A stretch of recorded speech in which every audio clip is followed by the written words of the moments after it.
Okay, so let's begin. So my first bit of advice is always don't panic. I know it always seems easier said than done, but one way to relieve some stress is to take the time this week before school starts to get things in order. So we're going to talk a little bit about organization, and I'm not sharing anything that's rocket science. It's practical advice from parents, teachers, and administrators that I've gathered over the years. And you know, as it says here, there's still time to get it organized, to review that IEP before school starts, to create a communication log for the year, share vital information with the team, ask questions if you're really wondering this week about things, and then just get involved early in the school year. There's always the opportunity for that. I provided just a couple links on this page. Our own website has some back to school tips and some links. The Howard County School Systems website also has a back to school page, and then Reading Rockets is a great site that is sponsored by WIDA in Washington, D.C. Public Television. And they receive funding from the U.S. Department of Education, the Office of Special Education Programs. They too have some really good information for parents as well. So before we get to what to communicate and with whom, let's talk about getting organized. In our world of special education, parents know there's a lot of paperwork. So in helping parents, I found that parents who have the documents organized actually feel more organized and better informed. So if you're someone who loves organizing, consider creating a binder just for this school year. You have the IEP, progress notes, any data reports, report cards, communication with teachers, meeting notices, they'll all be in one place and in sequential order. But if doing that creates more pressure for you and it's more stressful than helpful, then consider just a folder for the year to keep everything in one place. I'd also suggest a separate email folder in your email just for this school year so that you can put all of your received and sent messages in one place and you're not having to go through a whole bunch of emails to find what's been communicated.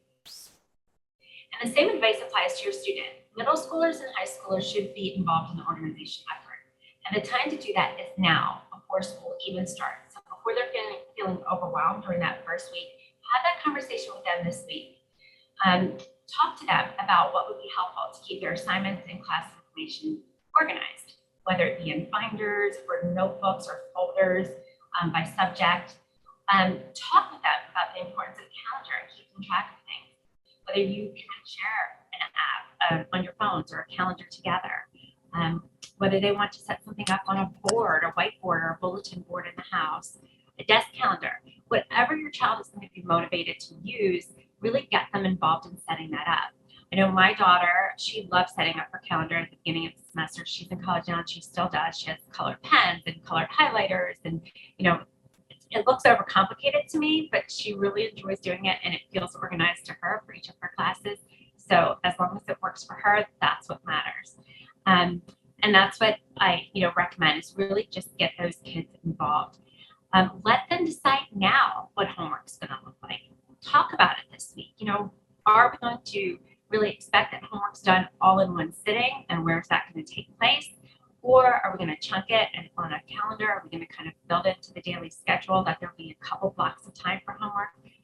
Get that kind of organized now when we're not feeling pressured or overwhelmed with your child. Really get them involved in the conversation. This is a sheet that I do recommend having in front of it in your binder or something similar to this. It's a communication log.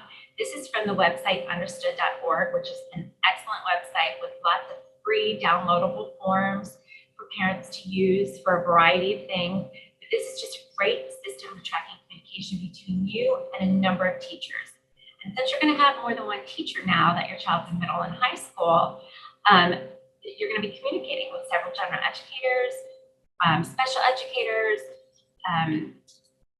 perhaps a guidance counselor with regard to schedules, school psychologists, nurses, related service providers. So this communication log at the front of a binder is a great idea. This is another example of one. Again, the information that you choose to put on it is up to you, but these are just some ideas to get you thinking. What's most important is that you're keeping track of who you're communicating with. Okay, so use email for important communications. Why do we do that? Well, it helps you keep track of conversation.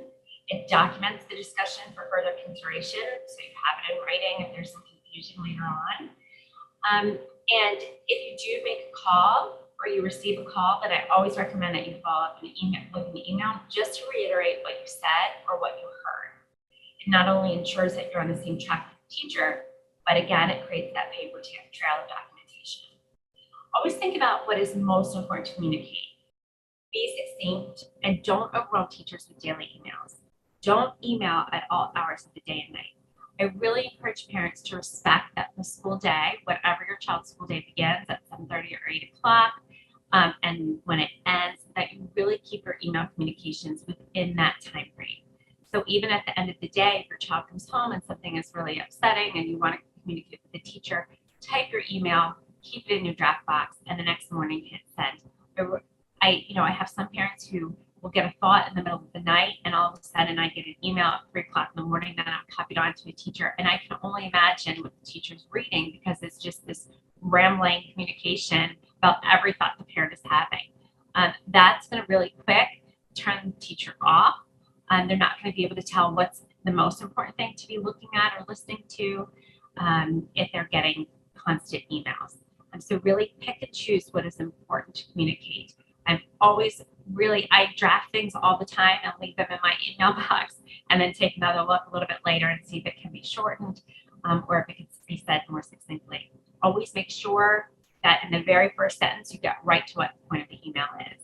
Like to discuss X, Y, Z, and then go into your explanation of it. But don't give this long wandering explanation and the teacher's trying to guess what it is that you're emailing about. So think carefully about the communications that you send, keeping in mind that in middle and high school, our teachers, our special educators may have bigger caseloads. Also, at this time, this week, I really want you to pull out that IEP. So you know that the IEP is the cornerstone of your child's program. This is individualized, and it's just important, just as important for you as the parent to know what is in the IEP as it is for the teachers. So this IEP guarantees the services and supplementary aid and accommodations that your child will receive. So think of it again as a contract, and that contract is to be implemented anew this year. So what we're going to be looking at are, do the goals fit? Are the accommodations up to date? And things like that. So I'm going to point you to the IEP and the pages that I'd really like for you to pay attention to when you pull that IEP out. First, look at section 1. This is your child's front page. And at the bottom of the front page, there is a block, an important block, that captures your child's annual review date, when their next annual review date is going to be. So that projected annual review date will be sometime during the school year coming up. And you're going to want to note when that is and put it on your calendar. The most recent evaluation date, that will be listed as well. This is your child's assessment. And as you know, your child can and should be assessed every 3 years if there's a need for new assessments. So take a note of that projected evaluation date, put that on your calendar. If you see a projected evaluation during this next school year, anytime in 22 or 23, the 22-23 school year, and you haven't already thought about this, you might want to reach out to your case manager at some point during that first quarter just to say, I noticed that my child is due for their triennial evaluation this year. Can you let me know when we're thinking about having an IEP meeting to discuss this? And it's an IEP meeting to discuss whether the assessments are necessary and what assessments will be done. So if you have any questions about that, let me know. The next section to really take a careful look at is section 2, this present levels of academic achievement and performance. So this is where everything from your child's current levels are listed. This also is where you're going to want to look for your child's progress notes. So if the progress notes from the last quarter is not in this IEP, then you're going to want to pull those progress notes out. You're just going to want to take a few minutes to remind yourself, where was my child on their IEP goals last year when the year ended or when ESY ended? Where are we starting out? What's our baseline that we're starting with so that we know as parents whether they're making progress and how quickly they're regaining those skills from last year. And also to note importantly, if there's any regression. progression is a big thing. So if you know where your child was at the end of last year and you're seeing them, maybe having a little bit of slide at the beginning of this year, that's really important to note. But don't depend on the teachers to just be the only ones noting that. Really take a look yourself and keep track of that progress.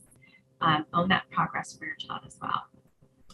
Then section 3, of course, is the accommodation. So as you know, in this section, we have instructional supports, we have program modifications, we have social behavior supports, and physical and environmental supports. This is all section 3. So are all agreed upon accommodations in place? If the accommodations are not provided, your student is not receiving FAPE. It's really important to remember that. So it's not a question of whether your child is being given the gift of some accommodation. These aren't gifts. These are really things that they need. They don't need to be earned. We've determined as a team that your child has an assessed need for these accommodations. And so they really must have them. They must have these individualized supports in order to access and benefit from FAPE and to participate in the laser-restricted environment. So make sure you know what their accommodations are. And if you can communicate this with your child, to really remind them what their accommodations are as well, so that they know that they can ask for certain things. I always put this slide in just to remind you the difference between accommodations and modifications. Accommodations are different than program modifications. Accommodations provide.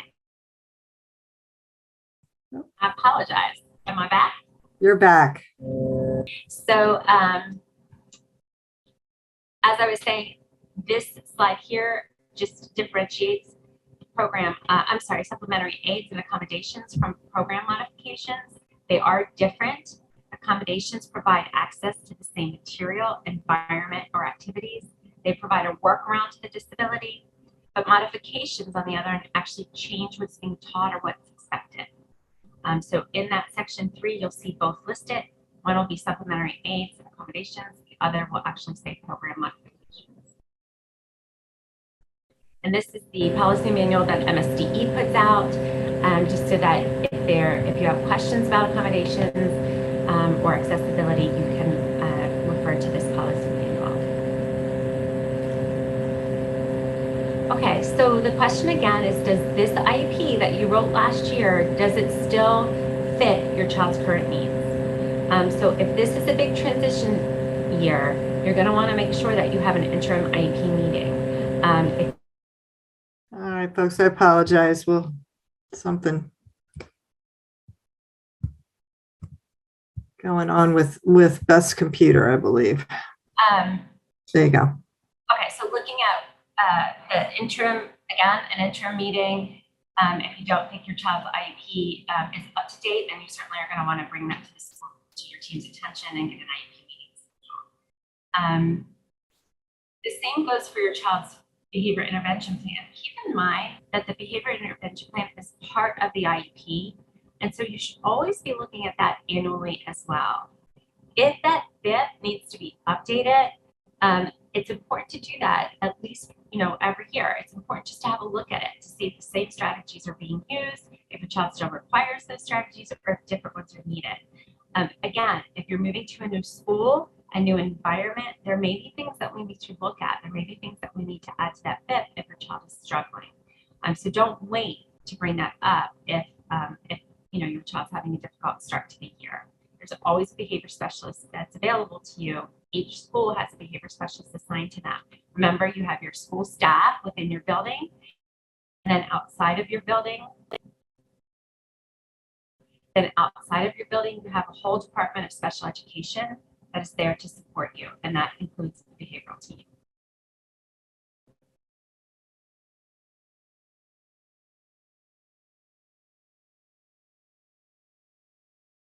Okay, so communicating with teachers. What is important to communicate? How, when, and with whom. So you might consider creating an introductory letter to your child's teachers, to their general educators, to their special educator. You're not going to want to send in a whole portfolio about them or a PowerPoint presentation. Really kind of narrow that list down. Think about what's most important to communicate, maybe the top 5 things, that they need to know right from the start. That's going to be important for them in that first week of school. Teachers like bulleted lists, so keep your comments kind of short and to the point. But think about for yourself, why are these things essential to know? And make sure you can answer that question when you're writing these 5 things down. Ask yourself that. Why is this most essential for them to know? How's it going to make it easier for your child and for them? We know that our children's disabilities affect each of them differently. So if there are specific ways that your child's disability affects them, then you might want to share that with the team. Accommodations that are essential and why. And this is important for all teachers, but especially the general educators, because we know the accommodations and supplementary aids and modifications that are in place often are the make or break for our kids to be successful in the general education setting.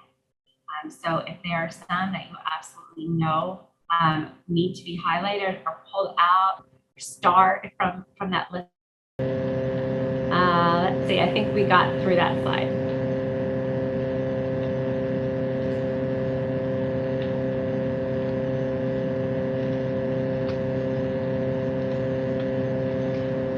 Okay, this is an example of a communication sheet that you can also find on understood.org. It's called the 3x3x3, and it's listing your child's strengths, what your child needs. Okay, here's another example of a sheet that your child might fill out for the teachers or for his or her special educator to share. What they're looking forward to, what they like to do, the subjects that they love, some things that they need help with. It's really important as our children are, entering middle and high school, and that they start participating as much as they're able to. So whether it's kind of helping, to fill out this form or filling it out themselves and sending it in, whether it's them attending their IEP meetings, it's really something to consider in middle and high school.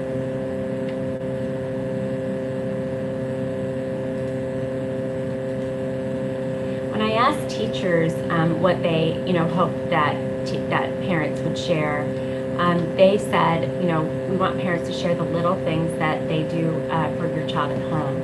So if your student needs help with ordering lunch or opening food items, or if they're sign approximating. You're going to have 7 different teachers, so it's really important for you to know how each of them communicates with families. So some of them may have a preferred communication method, and they may have they may be giving you the expectation.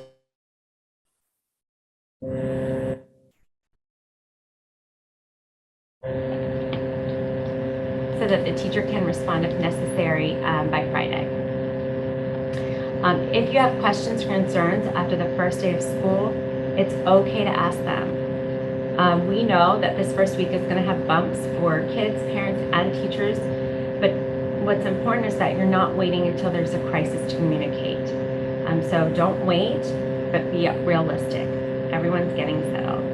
And this is true of schedule issues too. If your child doesn't like a particular class on their schedule or a teacher, it's okay to talk with a guidance counselor about adjusting the schedule. But again, it's better to do that earlier than later, because lots of adjustments are being made in this first few weeks.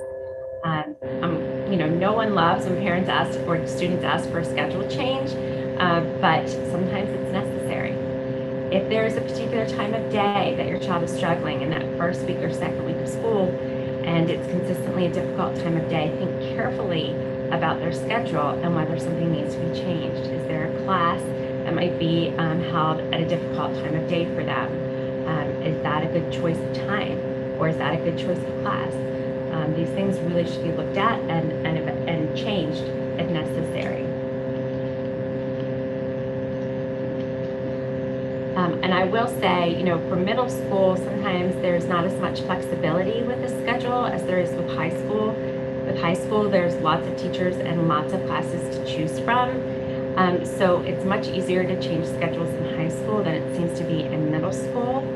But I will encourage you that if something's not working for your child, that you really do speak with the team to see if changes can be made. In my own experience, when my son was in middle school, he had a really difficult time at the end of the day going to PE because he didn't like to eat lunch at school, and then he was, hungry and tired at the end of the day, and then he had PE, and the gym was smelly, and so every sensory thing that was going on with him was causing him to melt down early in the day in anticipation for going to PE.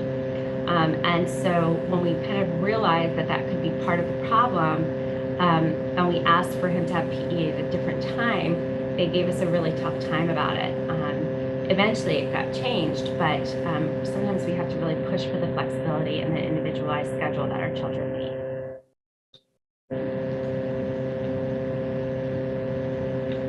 Okay, so my advice is always to be open-minded. I know that things might not have gone well last year, but that's okay. It's a new year. Let's give our new teachers a chance to try some new strategies. In middle and high school, you're going to have different teachers each year, and we really want to start with a fresh slate. It's important for your kids to know that you're doing that as well. Partner with your teacher together to come up with a plan and some new strategies when they're needed.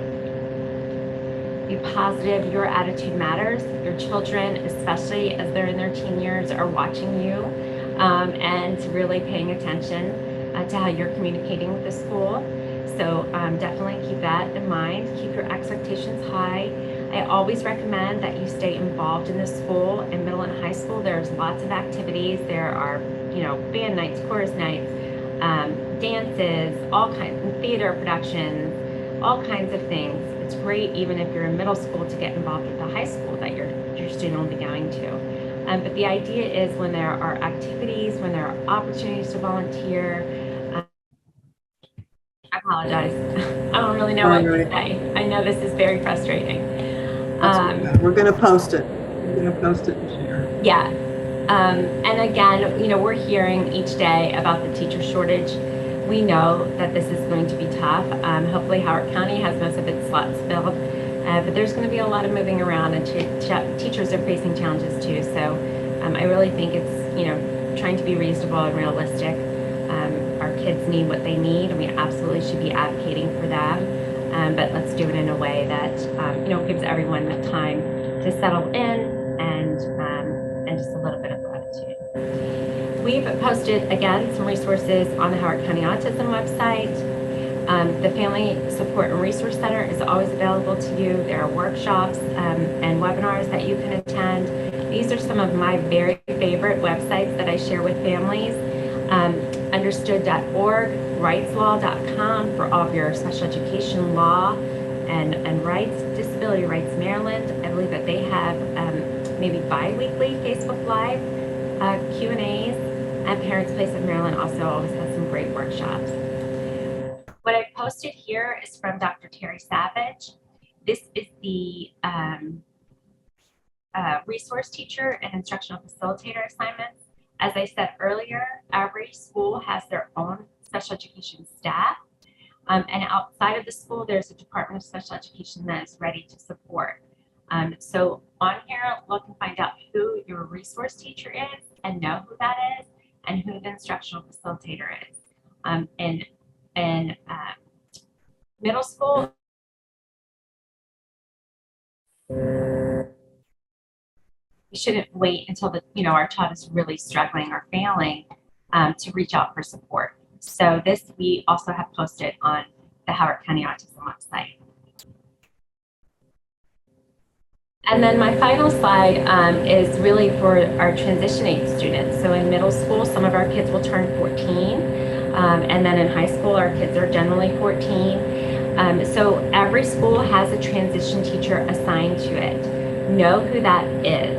That should be listed on your staff contact list. I will try to get that as well from the Department of Special Ed and post that on the Howard County Autism site. But definitely know who your transition teacher is. This is the person who helps plan backwards. So really, when you are looking at what your child hopes to accomplish by 18, 19, 20, 21, and you work backwards, you can really start to think about, okay, what's important for my child to be doing in high school, ninth grade and 10th grade, or in middle school as they're getting ready for high school. Start attending the transition-related webinars if you haven't already. There are many of them that are offered throughout the year by organizations like the Autism Society and the school system. So when you get those weekly emails from Ann Schultz from the Family Support Center, look for anything having to do with transition and begin attending those workshops, because after high school comes really quick. And so you want to be prepared, especially when you have a child that's going to need supports, whether it be at college or in with the Division of Rehabilitative Services, with Developmental Disabilities Administration. Information changes frequently. So each year you're really going to want to take time to attend anything related to transition. And each year there is a transition fair that the school system puts on with community partners.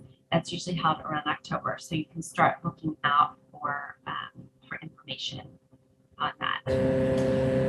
Okay, so that is really it for the presentation itself. I did receive just a couple questions in advance. So I'm going to stop the share now of my screen and invite you, if you'd like to turn on your cameras, then we can have more of a conversation and you can ask questions that you may have.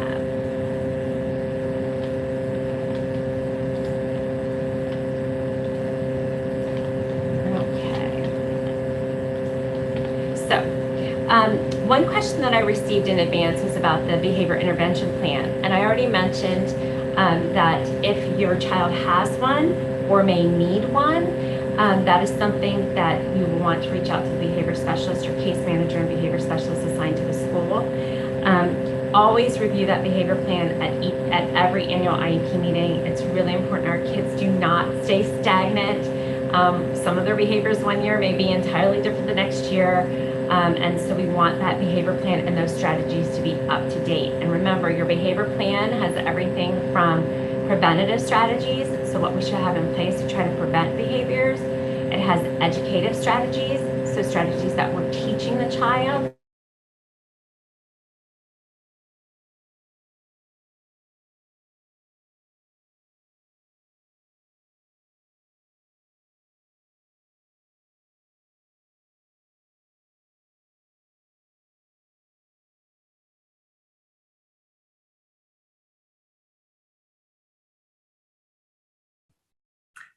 We apologize for the technology this evening, guys. I did want to mention the Howard County Public School System is holding their transition symposium this year on October the 12th from 6 to 8 at Wild Lake High School. It'll be pushed out pretty soon. So just if you...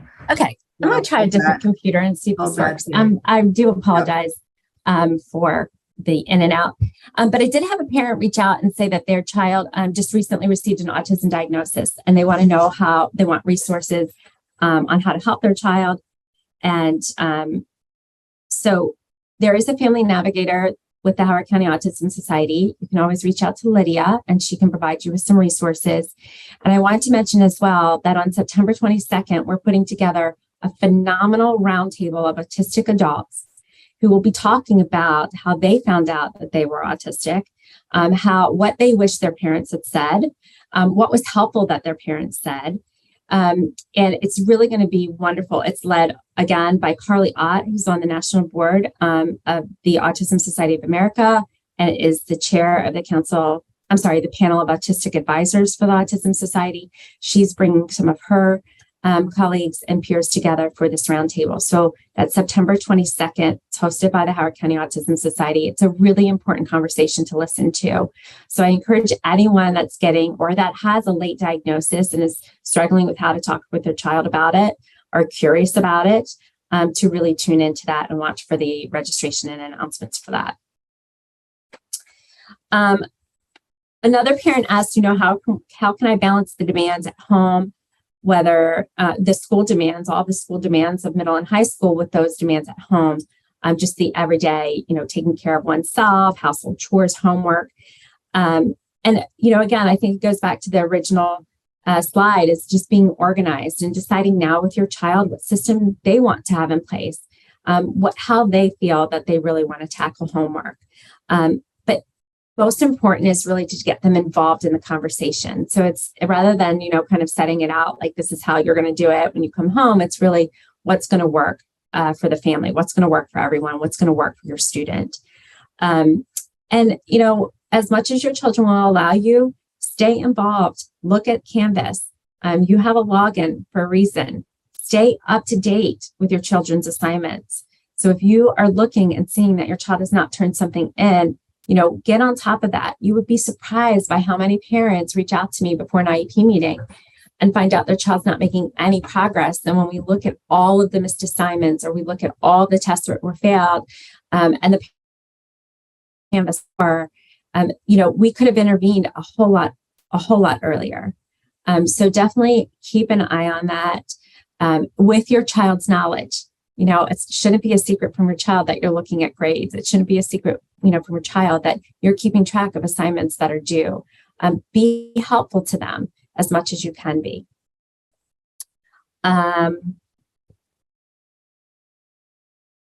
Another parent said that they are just moving to the area and they want to know how they could help their child transition, and what information I think that they could provide to the IEP team. I think I've already provided a lot of the information that might be helpful, just some of those strengths and needs and strategies that you use. I'd say that, it's also important to find out what the school is offering. So high schools offer a ton of clubs and activities, sports leagues that are not competitive. There's just so much that can be offered. So really get to know, and middle schools too, get to know what's available, so that, again, your child can be involved and you can be involved as well. I think that answers all of the questions. I did have a question about homeschoolers and if somebody is going to remain homeschooling their child. That, certainly there are requirements for that. If you look on the Howard County website about homeschooling, it'll tell you everything that you have to do in order to meet those requirements. So I can certainly speak with any parent about that one-on-one as well. So I open it up for questions. Again, I'm sorry for the computer issues. I know that was frustrating, but any questions that you guys have, respect our time of 8 o'clock.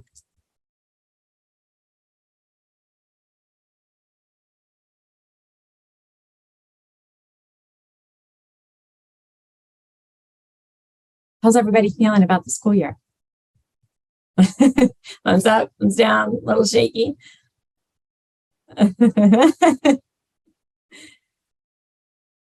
Hi, Jackie.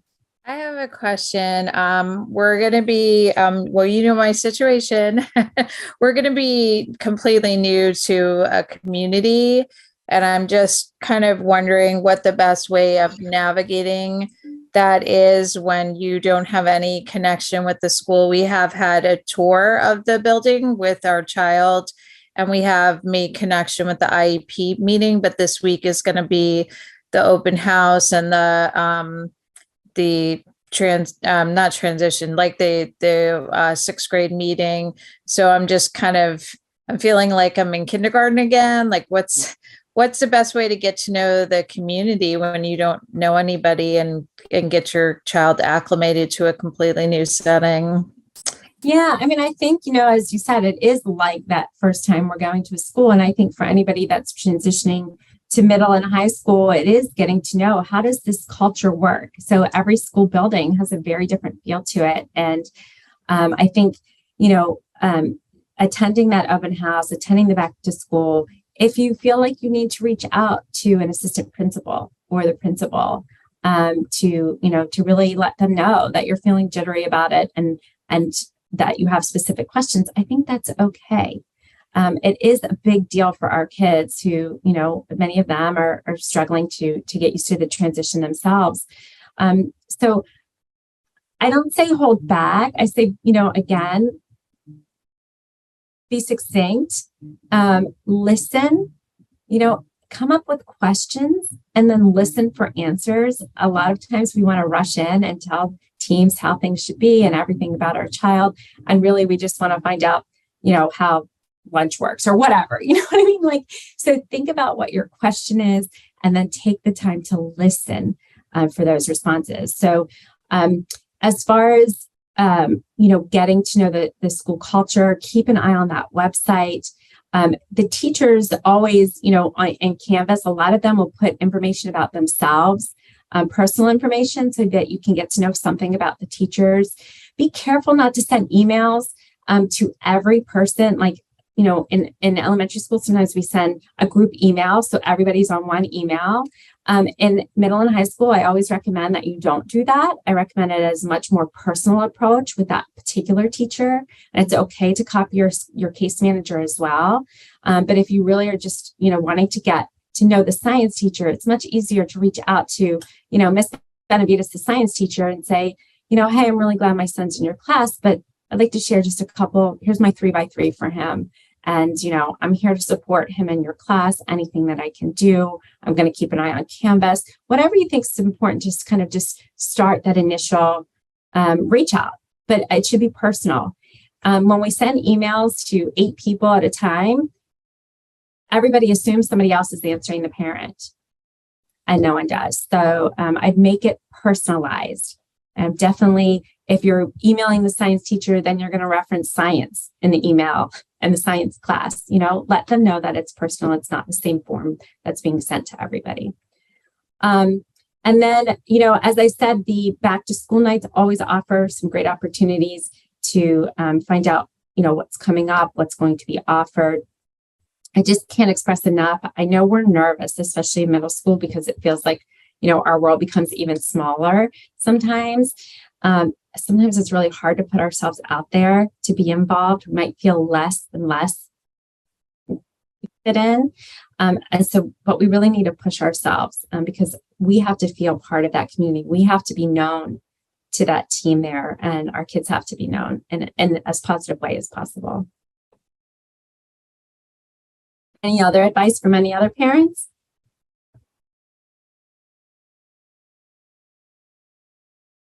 Or any other questions?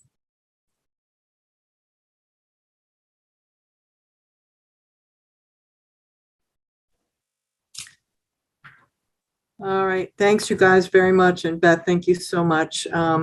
We will be posting the video and Beth's slide deck in just a few days, and Suzanne will be emailing you once that's ready. So if you have any other questions, Beth is available to meet one-on-one or answer other questions. So please feel free to reach out to our office. And thanks for being on tonight. And we look forward to seeing you all again very soon. Thank you. Have a good evening. Thank you. Very helpful. Appreciate it. Good night, everybody. Good night.